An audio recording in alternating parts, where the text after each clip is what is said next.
നിങ്ങൾ തമ്മിലുള്ള റൊമാൻറ്റിക് സീനൊക്കെ വന്നപ്പോ നാണം തോന്നിയോ? ചമ്മലൊക്കെ ഉണ്ടായോ? ഞാൻ കണ്ടില്ലല്ലോ. എന്നാലും അതിന്റെ വീഡിയോസ് ഒക്കെ കണ്ടില്ലേ മൊബൈലിലും ഒക്കെ പാട്ടൊക്കെ വന്നപ്പോ? ചമ്മലൊക്കെ ഉണ്ടോ? എന്തെങ്കിലും പറഞ്ഞോ ഇത്താ? ഇത്ത ഒന്നും പറഞ്ഞിട്ടില്ല. ഇത്താക്കൊക്കെ സന്തോഷമാണ്, കാണാൻ കാത്തിരിക്കുവാണ്. ഉപ്പയുടെ ലൈഫിൽ അനുഭവിച്ച ഈ ഒരു അനുഭവം, അതിനെ പറ്റിയിട്ടുള്ളത് മനസ്സിലാക്കിയത് ഏത് പ്രായത്തിലാണ്? ചെറിയ കുഞ്ഞായിരിക്കുമ്പോഴാണല്ലോ സംഭവം നടന്നത്. ഞാൻ നോവൽ ഇറങ്ങി കഴിഞ്ഞിട്ടാണ് ഇത് അറിയുന്നത്. നോവൽ വായിച്ചപ്പോഴാണ് സംഭവങ്ങളൊക്കെ. ആണല്ലേ? മക്കടുത്തൊന്നും പറഞ്ഞിട്ടൊന്നുമില്ല എല്ലാ സംഭവം. അപ്പൊ തോന്നിയിരുന്നോ എന്താ പറയാ, ഒരു മനുഷ്യന്റെ ലൈഫിലെ സംഭവിക്കാൻ പറ്റുന്നതിൽ ഏറ്റവും മോശമായ ഞങ്ങളെല്ലാം ഒരുപാട് കരഞ്ഞിട്ടുണ്ട്. അവനാദ്യം പിന്നെ വേറെ ഞാൻ നിന്നപ്പോഴും അവൻ പറയും നമുക്ക് ഇനി ഇവിടെ നിന്നാ മതി, എന്തിനാ പോകുന്നത് ചോദിച്ചിട്ടുണ്ട്. ഇക്ക അവിടുന്ന് ഇത്രയും വലിയ ഇതിലും വലിയ മോശമായിട്ട് സംഭവിക്കാൻ ഒന്നുമില്ല. അത് കഴിഞ്ഞിട്ട് തിരിച്ചങ്ങോട്ട് പോവാനുണ്ടായ ഒരു കാരണവും അതിന് കിട്ടിയ ധൈര്യം എങ്ങനെയാണ്? അത് ഒരുപാട് വീഡിയോയിലൊക്കെ ഇതിനകത്തൊക്കെ ഞാൻ പറഞ്ഞിട്ടുള്ളതല്ലേ. പിന്നെ അതിനുള്ള ധൈര്യം കിട്ടിയെന്ന് പറഞ്ഞാൽ, പോകാനുള്ള ധൈര്യം കിട്ടിയെന്ന് പറഞ്ഞാൽ, ഞാൻ ആ പോകുമ്പോൾ 5 സെൻറ്റ് സ്ഥലമുള്ളത് വിറ്റിട്ടാണ് ആദ്യമായിട്ട് ഞാൻ പോകുന്നത്. അപ്പോൾ പോയിട്ടൊരു റിയാൽ പോലും എനിക്ക് അവിടെ നിന്ന് കിട്ടാതെ ഞാൻ തിരിച്ചു വന്നു. തിരിച്ചു വന്നപ്പോൾ മോന് നേരം 2 വയസ്സ് കഴിഞ്ഞു. മോന് ജ്യേഷ്ഠൻ്റെ കൂടെ അപ്പുറം താമസിക്കുന്നുണ്ട്, അവരോട് ഒന്നിച്ച് താമസിക്കുന്നു. പിന്നെ ഇവിടെ 5 വർഷം നിന്നപ്പോൾ ഒരു കുട്ടിയും കൂടെ ആയി, ഇപ്പോൾ 2 ആയി. പിന്നെ നമുക്ക് എവിടെയെങ്കിലും 5 സെൻറ്റ് സ്ഥലം ഒരു വീടൊക്കെ വെച്ച് ഇനി മാറണ്ടല്ലോ, ഇത് നമ്മുടേതായിട്ടൊരു കുടുംബം വേണ്ട. അങ്ങനെ ഇരിക്കുമ്പോഴാണ് ഇതുപോലെ എൻ്റെ ഭാര്യയുടെ ആങ്ങള ബഹ്റൈനിലുണ്ട്. അപ്പോൾ അളിയനെ വിളിച്ചിട്ട് ഇതുപോലെ പറഞ്ഞു, അളിയാ ഇതിന് നിന്നാലെങ്ങനെ, അപ്പോൾ ജോലി ചെയ്താൽ എന്തെങ്കിലും നമ്മൾ അതൊന്ന് കഴിഞ്ഞു പോത്തല്ലേ ഉള്ളൂ, എൻ്റെ എവിടെയെങ്കിലും 5 സെൻറ്റ് സ്ഥലം വീടൊക്കെ വാങ്ങിക്കണ്ടേ. അപ്പോൾ അതുകൊണ്ട് ഞാനൊരു ഫ്രീ വിസ എടുക്കുന്നുണ്ട്, എടുത്തു തരാം, അതിന് കയറി വരാൻ പറഞ്ഞു. അന്നേരം എൻ്റെ ഭാര്യ പറഞ്ഞു വേണ്ട, ഇനി നമുക്കുള്ളത് കൊണ്ടൊക്കെ ജീവിച്ചാൽ മതി, പോകണ്ട എന്നൊക്കെ പറഞ്ഞാണ്. അന്നേരം എനിക്ക് പോകണ്ട എന്നുള്ള ഇതില്ല. കാരണം അന്നേരം പിന്നെ നമ്മുടെ മനസ്സിൽ ഇതല്ലേ, ഇപ്പം നമ്മൾ കൂലിപ്പണി ചെയ്താൽ കിട്ടിയ അന്നത്തെ ചെലവിനുള്ള കാശ് അതങ്ങ് പോത്തേ നടന്നു പോകും. അത് നമുക്ക് പിന്നെ മിച്ചം വരത്തില്ല. അപ്പം അതുകൊണ്ട് എന്തായാലും ഇപ്പം എൻ്റെ അളിയൻ്റെ അടുത്തേക്കല്ലേ ഇനി പോകാൻ പോകുന്നത്. അപ്പം അതുകൊണ്ട് അങ്ങനെയുള്ള ഇത് മരത്തില്ല എന്നുള്ളൊരു ഉറപ്പുണ്ടായിരുന്നു. അതുകൊണ്ടാണ് അങ്ങനെ പോയത്. അങ്ങനെ പോയി അവിടെ ചെന്നിറങ്ങി. പിന്നെ അളിയൻ്റെ റൂമിൽ 2-3 ദിവസം താമസിച്ച്. അളിയൻ്റെ ഒരു കൂട്ടുകാരനാണ് സുനിൽ. വഴിയാണ് ഈ കഥ പുറത്തോട്ട് പറയാൻ കാരണം എന്ന് പറഞ്ഞാൽ, എനിക്കൊരു ജോലിക്ക് വേണ്ടി ഞാൻ പുള്ളിയെടുത്ത് ചെല്ലുന്നു. അപ്പോൾ പുള്ളിയുടെ ഒരു ജോലിയുണ്ട്. അന്നേരം പുള്ളി പറയുന്നത് ഞാൻ ആ ജോലി ചെയ്യത്തില്ല. അന്നേരമാണ് ഞാൻ പറഞ്ഞത് ഞാൻ ചെയ്തപോലുള്ള ജോലി ലോകത്താരും ചെയ്ത് കാണത്തില്ല. അതുകൊണ്ട് അന്നേരം പുള്ളി പറഞ്ഞാൽ എന്ത് ജോലിയാണെന്ന് ചോദിച്ചപ്പോഴാണ് ഈ കഥ പറയാൻ തുടങ്ങി. കഥ പറഞ്ഞു കഴിഞ്ഞപ്പോൾ അയാൾക്ക് ആപ്പാട് വല്ലാതെ ഇതായിപ്പോയി. അങ്ങനെ പെട്ടെന്ന് കുഴപ്പമില്ല, ഞാൻ പെട്ടെന്ന് ജോലിയൊക്കെ ശരിയാക്കി തരാം. 2-3 ദിവസത്തിനകം US നേവിക്കകത്ത്, അമേരിക്കൻ നേവിയാണ്, അതിനകത്ത് പാസ്സൊക്കെ റെഡിയാക്കി തന്ന്. എനിക്ക് പറ്റിയ ഒരു പണി, ഞാൻ ചെയ്യത്തില്ലെന്ന് പറഞ്ഞ പണി എനിക്ക് സ്വർഗം കിട്ടിയ പോലൊരു പണിയായിരുന്നു. ആ പണി ഞാൻ 20 വർഷം ചെയ്തു. 20 വർഷം ചെയ്തിട്ടാണ് ആ മരുന്ന സമയം വരെയും ചെയ്ത് ആ ഒറ്റ പണി തന്നെ ചെയ്തിട്ടുള്ളത്. പണിയെന്ന് പറഞ്ഞാൽ ആക്രി മടക്കുന്ന പണിയാണ്. റോഡിലൂടെ നടന്നത് US നേവിക്ക് അകത്ത്, അല്ല പുറത്തൊന്നും അല്ല, അവരുടെ ക്യാമ്പിൽ തന്നെ. ബിന്നുകളൊക്കെ വെച്ചപ്പോൾ ഉണ്ട്, അതിനകത്ത് നിന്ന് അലൂമിനിയം പ്ലാസ്റ്റിക് ഒക്കെ സെപ്പറേറ്റ് ക്ലീൻ, എല്ലാത്തിനും ഓരോ ബിന്നുകളാണ് വെച്ചേക്കുന്നത്. കച്ചറ ഇടുന്ന ബിന്ന് വേറെ, പ്ലാസ്റ്റിക് ഇടുന്നത് വേറെ, അലൂമിനിയം ഇടുന്നത് വേറെ. അപ്പോൾ അതിൽ നിന്ന് നമ്മൾ അലൂമിനിയം പ്ലാസ്റ്റിക്കും മാത്രം എടുത്ത് വേർതിരിച്ചിട്ട് വേറെ കവറിനകത്ത് കെട്ടി, എന്നിട്ട് വേറെ കവറിട്ട് കൊടുക്കൽ, ഇതൊക്കെ ആയിരുന്നു പരിപാടി. എൻ്റെ ഇഷ്ടത്തിനുള്ള പരിപാടി. ബുദ്ധിമുട്ടുകൾ പ്രശ്നങ്ങളൊന്നും ഇല്ല, ആരും ചോദിക്കാനൊന്നുമില്ല, നീ അത് ചെയ്തില്ലല്ലോ ഇത് ചെയ്തില്ലോ ഒന്നും ചോദിക്കാനില്ല. എനിക്ക് അന്ന് അവിടുത്തെ അനുഭവം വെച്ച് നല്ല അടിപൊളി ആൾക്കാരുമായിട്ടൊക്കെ എപ്പോഴും സംസാരിച്ച് നടക്കലൊക്കെയാണ് ജോലി. ഈ പണിയൊക്കെ കഴിഞ്ഞ് അങ്ങനെ ബെന്യാമി സാറിൻ്റെ സുനിലിൻ്റെ സാറിൻ്റെ കൂട്ടുകാരാണ് ബെന്യാമി സാർ. ബെന്യാമി സാർ അവിടെ ജോലി ചെയ്യുന്നത്, US നേവിക്കകത്ത് തന്നെ വേറെ ഒരു കമ്പനി. എന്നുവെച്ചാൽ ഇതെല്ലാം 2-3 കിലോമീറ്റർ ദൂരത്തിലുള്ള ഒരു ഇത് അതിനകത്താണ്. അപ്പോൾ പ്രവാസികളുടെ ഒരു കഥ എഴുതാൻ കാത്തു നടക്കുമായിരുന്നു. അപ്പം ഞാനന്നേരം സുല്യാർ എന്ന് പറഞ്ഞ് കാര്യങ്ങൾ പറഞ്ഞപ്പോൾ പുള്ളി പിറ്റേന്ന് പോലെ എൻ്റെ അടുത്ത് വന്നു, ഇങ്ങനെയൊക്കെ സംഭവിച്ചു കാര്യം ഞാൻ പറഞ്ഞ്. എന്നാലും ഞാൻ പറയും എന്തിനാ ഇനി ഞാൻ അനുഭവിച്ചു, ഇനി കഥയൊന്നും എഴുതുന്നില്ല അങ്ങനെ എന്നൊക്കെ പറഞ്ഞ് അതൊക്കെ എഴുതി മാറിയതാ. പിന്നെ അന്നേരം എനിക്ക് പിന്നെ ആ കാര്യം ചിന്തിക്കേണ്ട ആവശ്യമില്ലല്ലോ, അതുകൊണ്ട് പറയേണ്ടത് പറഞ്ഞ് മാറിയതാണ്. പിന്നെ സുല്യാട്ടിനെ കൊണ്ട് നിർബന്ധമില്ല. പിന്നെ ഞാനിത് ഓരോ ദിവസം ചിരിച്ച് എൻ്റെ അടുത്ത് വരും, പറയും, പോവും, പിന്നെ പിറ്റേന്ന് വരും, അങ്ങനെ പറയും. അങ്ങനെ കുറച്ച് നാളിൻ്റെ അടുത്താണ് ഈ കഥ പറഞ്ഞു തീർത്തത്. അങ്ങനെ കുറച്ച് നാളുകൊണ്ട് ഈ കഥ പറഞ്ഞ് പുള്ളി എഴുതുമ്പോൾ അത് കഥ പറയുമ്പോഴും എനിക്ക് ബുക്ക് ഇങ്ങനെ പ്രകാശനം ചെയ്യുമെന്നോ ഒന്നും ഒരു ഇതൊന്നും മനസ്സിലില്ലായിരുന്നു.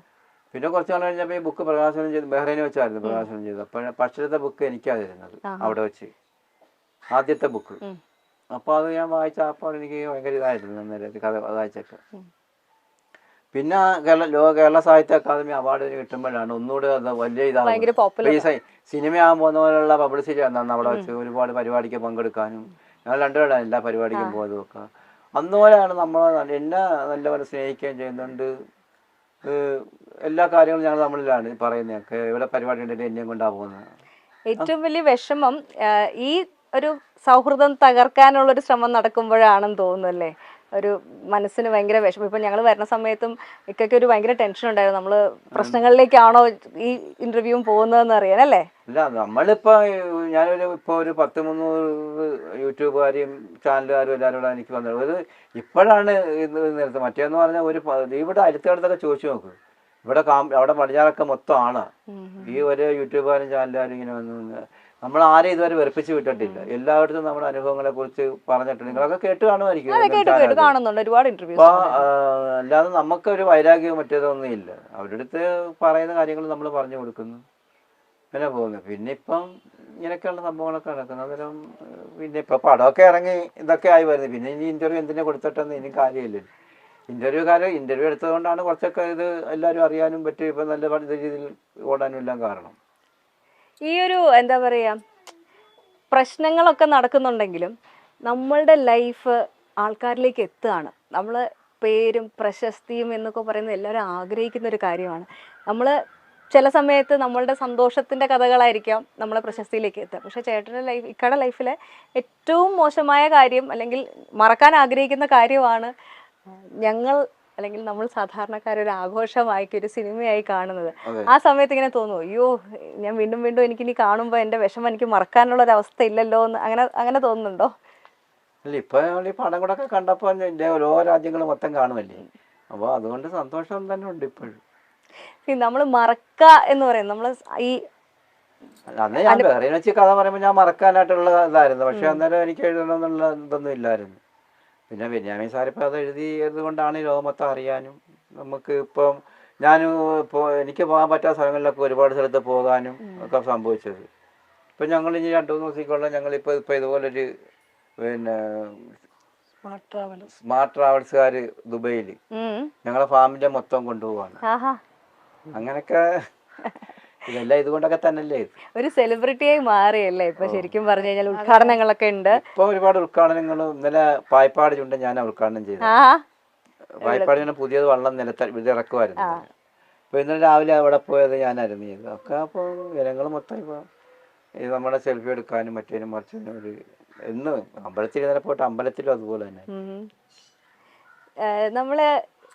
നമുക്ക് വിലപ്പെട്ട ഒരുപാട് കാര്യങ്ങൾ ഇല്ലാണ്ടാവുമ്പോഴാണ് നമുക്ക് ശരിക്കും മനസ്സിന് ആവശ്യമുള്ളത് എന്താണ്, അല്ലെങ്കിൽ നമ്മുടെ ശരിക്കുള്ള ഇഷ്ടങ്ങൾ എന്താണ്, ആഗ്രഹങ്ങൾ എന്താണെന്ന് മനസ്സിലായി. അപ്പം ലൈഫിലെ ഏറ്റവും മോശമായ അവസ്ഥ കഴിഞ്ഞ് തിരിച്ചെത്തിയ സമയത്തായിരിക്കും എനിക്ക് ലൈഫിൽ വേറെ ഒന്നുമില്ല, ഇത് മാത്രം മതി. അങ്ങനെ എന്തെങ്കിലും ഒരു പ്രത്യേക സാധനം, ഒരു സ്വാതന്ത്ര്യമാണോ, നല്ല ഭക്ഷണമാണോ, അതോ കുടുംബമാണോ, എന്താണ് പെട്ടെന്ന് തോന്നിയത്? എനിക്ക് വേറെ ഒന്നും വേണ്ട, ഈ ഒരു കാര്യം മാത്രം മതി, അങ്ങനെ എന്തെങ്കിലും തോന്നിയിരുന്നോ? തോന്നിയിട്ടുള്ളതെന്ന് പറഞ്ഞാൽ ഞങ്ങളുടെ കുടുംബമായിട്ട് നമ്മൾ സന്തോഷത്തോടെ ഇവിടെ തന്നെ എന്തെങ്കിലും ഒരു കൂലിപ്പണി ചെയ്ത് നല്ല സന്തോഷത്തോടെ ജീവിക്കണമെന്ന് മാത്രമാണ് എനിക്ക് തോന്നിയിട്ടുള്ളത്. ഞാൻ അന്ന് അവിടെ നിന്ന് പിന്നെ ചാടി വന്ന് ഇവിടെ വീട്ടിൽ ആദ്യമായിട്ട് വന്ന് കയറുമ്പോൾ എൻ്റെ വാപ്പ ഉണ്ടെന്ന്. വാപ്പ വന്ന് പറഞ്ഞിട്ട് മോനെ നീ നിന്റെ വാപ്പ വന്നെന്ന് പറയുമ്പോൾ നിന്റെ വാപ്പ എന്ന് പറഞ്ഞ് തിരിച്ച് അങ്ങ് പോയി. ഇതൊരു മുട്ടയടിച്ച ഒരാളാണെന്നും പറഞ്ഞ് ആ ചെറിയ പ്രായത്തിൽ. പക്ഷെ എന്നാലും എനിക്കതല്ലായിരുന്നു. കാരണം ഞാൻ അത്രയും നാളവിടെ ജോലി ചെയ്തും ഒരു മോനോട് ഒരു മുട്ടായി പോലും അവന് കൊടുക്കാൻ പറ്റാത്ത ഒരു ഭയങ്കര ഒരു വിഷമം അന്നേരം എനിക്ക്. നമ്മളത് കരഞ്ഞു പോയി അന്നേരം. അതൊക്കെ ഒരു ഭയങ്കര ഫീലിംഗ് അതൊക്കെ അന്നേരം. പിന്നെ എനിക്ക് ദൈവത്തിൻ്റെ അനുഗ്രഹം കൊണ്ട് ഞാൻ 10 പ്രാവശ്യമെങ്കിലും പറഞ്ഞ് പോയിട്ട് അവൻ്റെ കാര്യങ്ങൾക്ക് ഇഷ്ടം പോലെ കൊടുക്കാൻ പറ്റാത്ത കാര്യങ്ങൾ സാധിച്ചൊരു സന്തോഷമുണ്ട്. നമ്മൾ ഒരു സമ്പാദ്യം ഉണ്ടാക്കുക എന്നുള്ള ഉദ്ദേശത്തോടുകൂടി ലൈഫ് ഒന്ന് സെക്യൂർ ആക്കാൻ വേണ്ടിയിട്ടാണല്ലോ ജോലിക്ക് പോകുന്നത്. എല്ലാ കഷ്ടപ്പാടുകൾക്കും ഒടുവിൽ ആ ഒരു ചെറിയ സമ്പാദ്യമെങ്കിലും ഉണ്ടാക്കാൻ സാധിച്ചോ? ലൈഫ് വേറെ പോയി കഴിഞ്ഞാണ് ഈ 5 സെന്റ് സ്ഥലം ഈ വീടും മേടിക്കുന്നത്. ഈ വീടല്ലേ? ഈ വീട് എൻ്റെ മകളെ കല്യാണം കഴിച്ച് വിട്ട് എൻ്റെ ബാധ്യതകളെല്ലാം കഴിഞ്ഞ് പിന്നെ നമ്മൾ ഇവിടെ എന്തെങ്കിലും കൂലിപ്പണി ചെയ്ത് ഇങ്ങനെ ജീവിച്ച് ഞങ്ങൾ പോവാണ്. പിന്നെ ഇപ്പഴും അവനും ഇതുപോലെ അവിടെ ഉണ്ടായിരുന്നു, ഇപ്പോഴും പണിക്ക് പോകുന്നുണ്ട്. എപ്പോഴും പോകുന്നു. ഇപ്പൊ ഈ പടം റിലീസായാലും പിന്നെ ഇതുവരെ പോകാൻ പറ്റിയിട്ടില്ല, തിരക്ക് തിരക്ക് കാരണം പോയിട്ടില്ല.